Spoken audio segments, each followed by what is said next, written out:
Assalamualaikum, selamat malam. Mohon izin Bu, izin perkenalkan nama saya Yusuf Wagwan. Di sini saya akan presentasikan hasil PPT saya.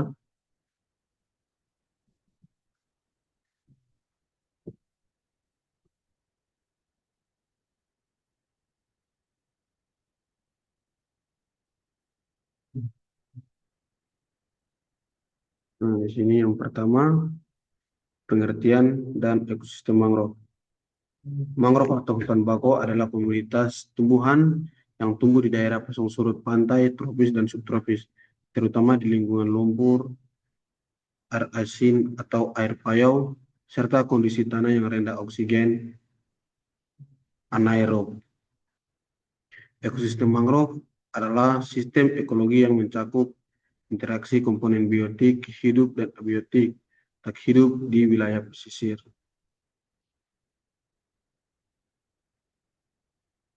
Sini ada zonasinya, zonasi ekosistem mangrove. Yang pertama, zona mangrove terdepan berada pada bagian yang paling dekat dengan laut dan sering ditumbuhi oleh Avicennia dan Soneratia. Substrat lumpur, lembek dan kadar salinitas tinggi merupakan zona pioner karena jenis tumbuhan yang ada memiliki perakaran yang kuat untuk menahan pukulan gelombang serta mampu membantu dalam proses penimbunan sedimen. Dan yang kedua, zona mangrove tengah. Zona ini lebih ke arah darat. Hutan mangrove umumnya didominasi oleh rhizopora. Substratnya masih berupa lumpur lunak, namun kadar salinitasnya agak rendah, masih tergenang pada saat air pasang. Terkadang dijumpai juga mangrove jenis Bruguera. Yang ketiga, zona mangrove, zona payau, didominasi oleh Xylocarpus yang terletak di belakang zona rhizopora. Substrat tanah berlumpur keras dan hanya terpendam pada saat air pasang tertinggi atau 2 kali dalam sebulan. Dan yang keempat, mangrove daratan.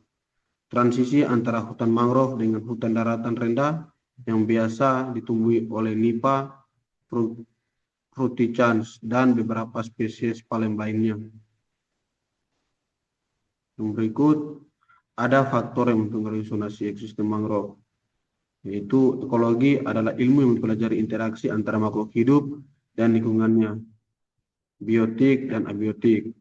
Mangrove sebagai salah satu ekosistem pesisir berinteraksi dengan lingkungan sehingga pola pertumbuhan mangrove menyesuaikan faktor lingkungan dan membentuk satu zonasi. Faktor-faktor tersebut antara lain iklim yang mencakup suhu udara, salinitas hidrologi yang mencakup pasang surut, arus dan gelombang, dan geomorfologi yang mencakup sedimen. Karakteristik sedimen di dalam hutan mangrove bervariasi sesuai dengan letak lokasi, geomorfologi, hidrologi, dan faktor lainnya. Bulk density, kerapatan partikel merupakan berat partikel persatuan volume tanah beserta porinya. Porositas adalah proporsi ruang pori tanah atau ruang kosong yang terdapat dalam suatu volume tanah yang dapat ditempati oleh air dan udara sehingga merupakan indikator kondisi drainase dan aerasi tanah.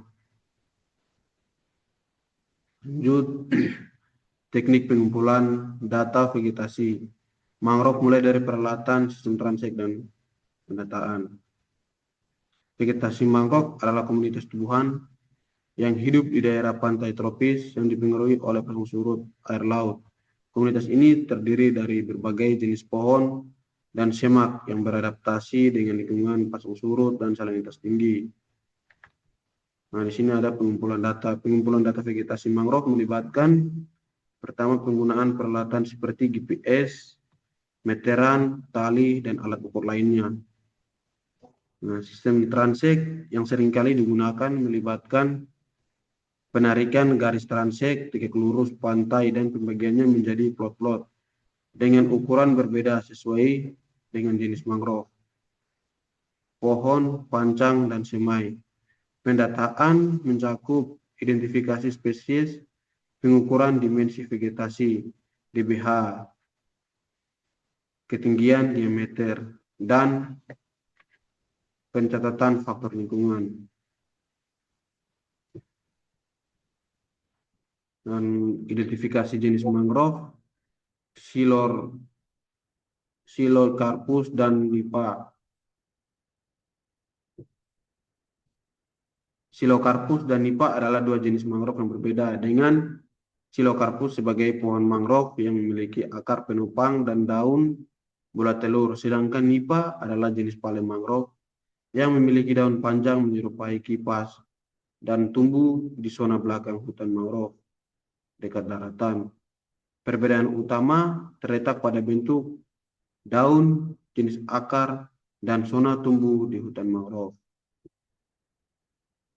Lanjutannya, untuk mengidentifikasi Psilocarpus dan Nipa di lapangan, yang harus diperhatikan di lapangan yaitu bentuk daun. Psilocarpus memiliki daun bulat telur, sedangkan Nipa memiliki daun panjang menyerupai kipas.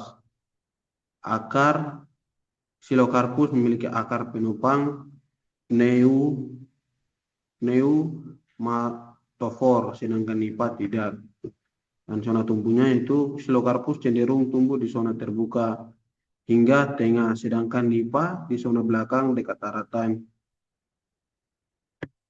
Nipa yang juga dikenal sebagai pohon Nipa adalah tumbuhan bakau yang tumbuh di daerah pantai atau muara sungai. Pohon Nipa memiliki karakteristik sebagai berikut: batang pendek dan tersembunyi di dalam tanah, dan memiliki akar serabut yang menjalar, daun yang majemuk menyirip, bunga kuning, oranye, dan memiliki buah gepeng dengan 2-3 rusuk. Nah, di sini ada akar, batang, dan zona tumbuhnya pohon Nipa. Pohon Nipa memiliki akar serabut yang tumbuh menjalar dan dapat mencapai panjang 13 meter. Akar ini terletak di dalam lumpur dan bersifat labil, sehingga sering dihanyutkan oleh air hingga ke laut. Batang pohon Nipa pendek dan terbenam di dalam tanah sehingga tidak terlihat jelas. Cabang-cabangnya tumbuh mendatar dan membentuk rumpun. Setiap cabang memiliki perakaran sendiri.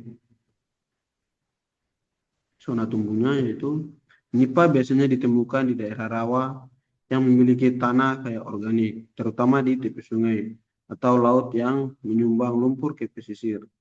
Nipa juga umum di sepanjang garis pantai Samudra Hindia hingga Pasifik, terutama di antara Bangladesh sehingga Kepulauan Pasifik.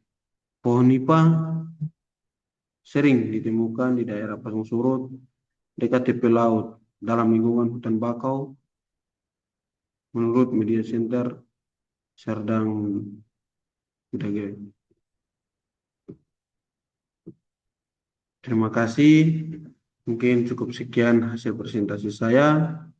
Apabila ada kekurangan kata dan kalimat, saya mohon maaf. Wassalamualaikum warahmatullahi wabarakatuh. Terima kasih.